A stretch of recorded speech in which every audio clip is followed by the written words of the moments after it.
What is up, everyone? Welcome into the Golden Edge Mailbag. I'm Ben Goetz. He's Adam Hill. We are your Review Journal Golden Knights reporters.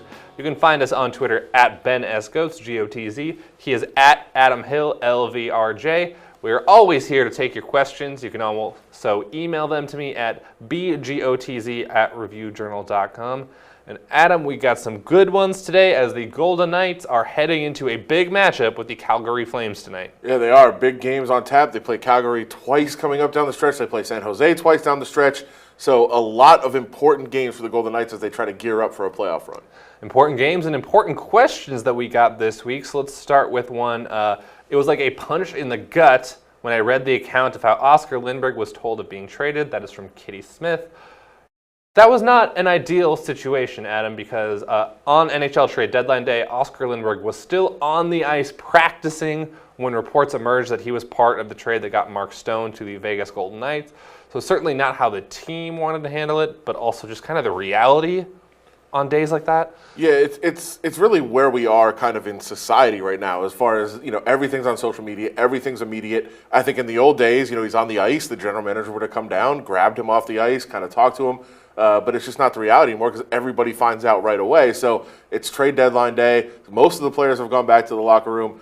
Lindbergh's still kind of out there getting some extra work in. So they go to the locker room. They have the NHL Network on in the locker room. They see the flash and the report up on the screen. And then when he comes in, they tell him right away. And he hadn't found out because nobody had been able to talk to him. But with information moving so fast nowadays, that's how things happen most of the time, unfortunately. And, you would like to see it handled in a more formal process, but it's just not the reality of the situation. It's not possible for that to happen. I mean, they could have told him a couple hours before practice and said, hey, we might trade you, but then you're kind of getting in somebody's head and it might not happen. So there's no real great way to do it. This is obviously not ideal, but you feel for the guy, you feel for the team, because I'm sure they didn't want it to happen that way.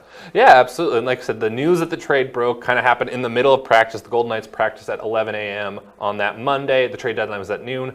So they said they weren't 100% sure that they're going to trade Oscar Lindberg before that practice because they're still working out the details of the Ottawa Senators. So you don't want to maybe get in a guy's head that he might be trade bait if he's not necessarily going to be moved.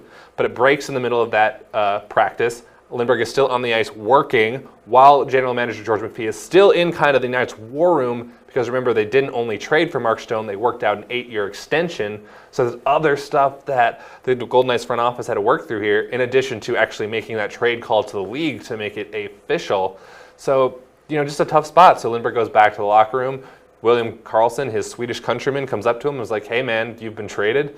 And that's how Lindberg found out, which like you said, is unfortunate, but also just kind of the reality. And for the you said it was like a punch in the gut, I think was the exact question. Yep. I think it kind of felt that way in the locker room as well. I mean, when we got in there afterwards, the guys were sad, and only a couple guys were available, but Karlsson was one, and he's the one that told Lindberg he was clearly sad. It wasn't like, it wasn't just another day for sure. They felt that as well. It was a punch in the gut for them.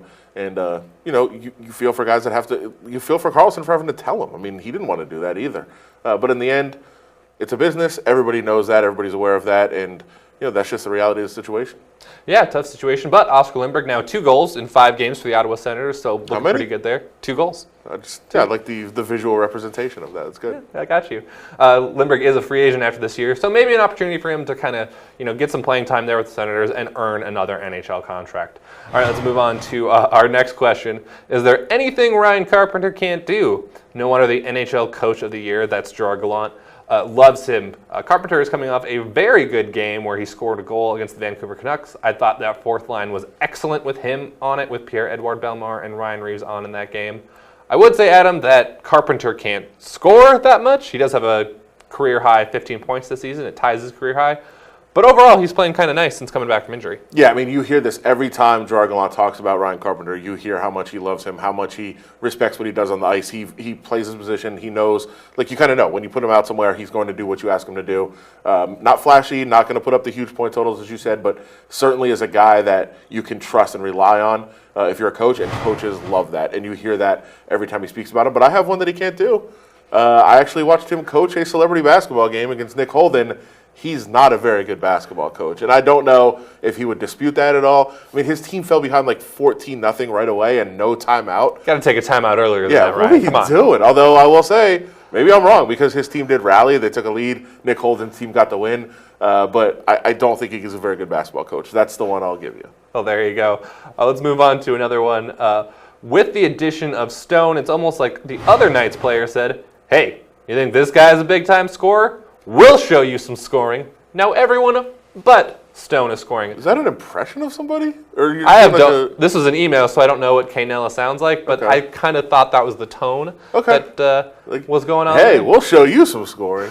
That's my impression of the entire Golden Knights team because a lot of the team is scoring right now. 11 players have a goal in the past 4 games, the Golden Knights 4-game winning streak. Mark Stone is not one of them. He does have an assist in that span, though, and there are 11 Knights, including him, in that span that have an assist. So a lot of the team is playing well, Adam, since this Mark Stone trade. Yeah, I think it's pretty clear the impact that he's had, from the top of the lineup all the way down. Obviously, Stone has been good, and we've seen it. His line has been very, very impressive, creating all kinds of chances. He's helping out on that line, no question about it. Certainly helped the power play as well. I mean, he's helping in a lot of different areas, but really the biggest thing is that it gives them more depth, and now all of a sudden the third line is also dangerous. So that's the biggest impact that he's had so far. But I'm going to go out on a limb and say at some point he is going to score a goal. Hot take. Yeah. That's what we're here for, to deliver those hot takes. But I would agree. I mean, Max Pacioretty talked about that before the Canucks game, of that this really gave their lineup definition and put guys in roles where they're going to succeed in. You have Brandon Peary, who's now on the third line with Alex Tuch and Cody Eakin.